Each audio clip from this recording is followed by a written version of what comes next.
The Game of Life and How to Play It by Florence Scovel Shinn. Chapter 4. The Law of Non-Resistance. Resist not evil. Be not overcome of evil, but overcome evil with good. Nothing on earth can resist an absolutely non-resistant person. The Chinese say that water is the most powerful element because it is perfectly non-resistant. It can wear away a rock and sleep away all before it. Jesus Christ said, "Resist not evil," for he knew in reality there is no evil, therefore nothing to resist. Evil has come of man's vain imagination, or a belief in two powers, good and evil. There is an old legend that Adam and Eve ate of Maya, the tree of illusion, and saw two powers instead of one power, God. Therefore, evil is a false law man has made for himself through psychoma or soul sleep. Soul sleep means that man's soul has been hypnotized by the race belief of sin, sickness, and death, etc., which is carnal or mortal thought, and his affairs have outpictured his illusions. We have read in a preceding chapter that man's soul is his subconscious mind, and whatever he feels deeply, good or bad, is outpictured by that faithful servant. His body and affairs show forth what he has been picturing. The sick man has pictured sickness, the poor man poverty, the rich man wealth. Young people often say, "Why does a little child attract illness?" when it is too young to even know what it means? I answer that children are sensitive and receptive to the thoughts of others about them, and often outpicture the fears of their parents. I heard a metaphysician once say, "If you do not run your subconscious mind yourself, someone else will run it for you." Mothers often, unconsciously, attract illness and disaster to their children by continually holding them in thoughts of fear and watching for symptoms. For example, a friend asked a woman if her little girl had had the measles. She replied promptly, "Not yet." This implied that she was expecting the illness and therefore preparing the way for what she did not want for herself and child. However, the man who is centered and established in his right thinking, the man who sends out only goodwill to his fellow man, and who is without fear, cannot be touched or influenced by the negative thoughts of others. In fact, he could then receive only good thoughts, as he himself sends forth only good thoughts. Resistance is hell, for it places man in a state of torment. A metaphysician once gave me a wonderful recipe for taking every trick in the game of life. It is the acme of non-resistance. He gave it in this way. At one time in my life, I baptized children, and of course they had many names. Now I no longer baptize children, but I baptize events. But I give every event the same name. If I have a failure, I baptize it success, in the name of the Father and of the Son and of the Holy Ghost. In this we see the great law of transmutation, founded on non-resistance. Through his spoken word, every failure was transmuted into success. For example, a woman who required money, who knew the spiritual law of opulence, was thrown continually in a business way with a man who made her feel very poor. He talked lack and limitation, and she commenced to catch his poverty thoughts. So she disliked him and blamed him for her failure. She knew in order to demonstrate her supply, she must first feel that she had received. A feeling of opulence must precede its manifestation. It dawned upon her one day that she was resisting the situation and seeing two powers instead of one. So she blessed the man and baptized the situation. "Success," she affirmed. As there is only one power, God, this man is here for my good and my prosperity, just what he did not seem to be there for.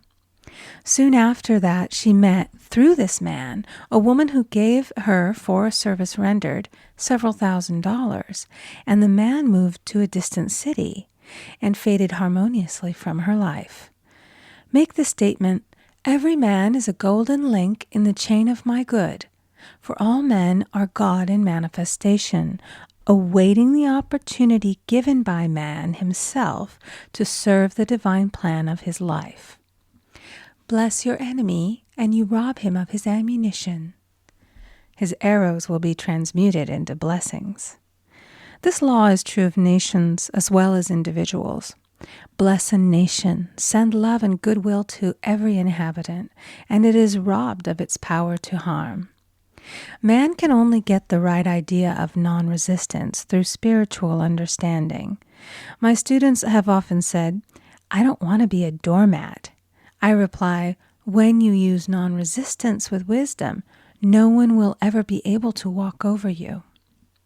Another example. One day I was impatiently awaiting an important telephone call. I resisted every call that came in and made no outgoing calls myself, reasoning that it might interfere with the one I was awaiting. Instead of saying, divine ideas never conflict, the call will come at the right time, leaving it to infinite intelligence to arrange, I commenced to manage things myself. I made the battle mine, not God's, and remained tense and anxious. The bell did not ring for about an hour, and I glanced at the phone and found the receiver had been off that length of time, and the phone was disconnected. My anxiety, fear, and belief in interference had brought on a total eclipse of the telephone. Realizing what I had done, I commenced blessing the situation at once. I baptized it success and affirmed, I cannot lose any call that belongs to me by divine right. I am under grace and not under law. A friend rushed out to the nearest telephone to notify the company to reconnect. She entered a crowded grocery, but the proprietor left his customers and attended to the call himself. My phone was connected at once, and 2 minutes later I received a very important call, and about an hour afterward, the one I had been awaiting. One's ships come in over a calm sea. So long as man resists a situation, he will have it with him. If he runs away from it, it will run after him. For example, I repeated this to a woman one day, and she replied, how true that is. I was unhappy at home. I disliked my mother, who was critical and domineering, so I ran away and was married. But I married my mother, for my husband was exactly like my mother, and I had the same situation to face again. Agree with thine adversary quickly. That means agree that the adverse situation is good. Be undisturbed by it, and it falls away of its own weight. None of these things move me is a wonderful affirmation. The inharmonious situation comes from some inharmony within man himself. When there is in him no emotional response to an inharmonious situation, it fades away forever from his pathway. So we see man's work is ever with himself.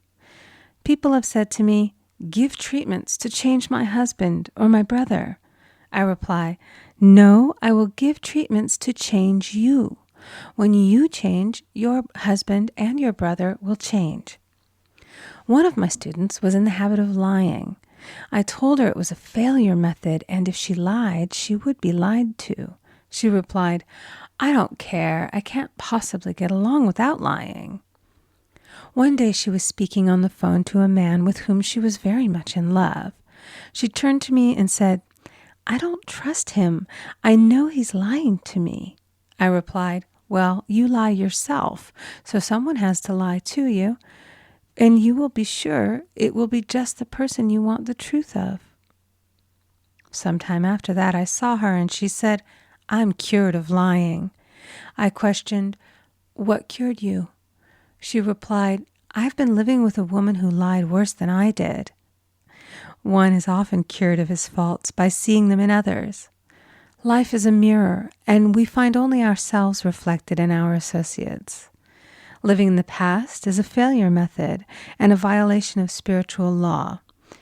Jesus Christ said, "Behold, now is the accepted time. Now is the day of salvation." Lot's wife looked back and was turned into a pillar of salt.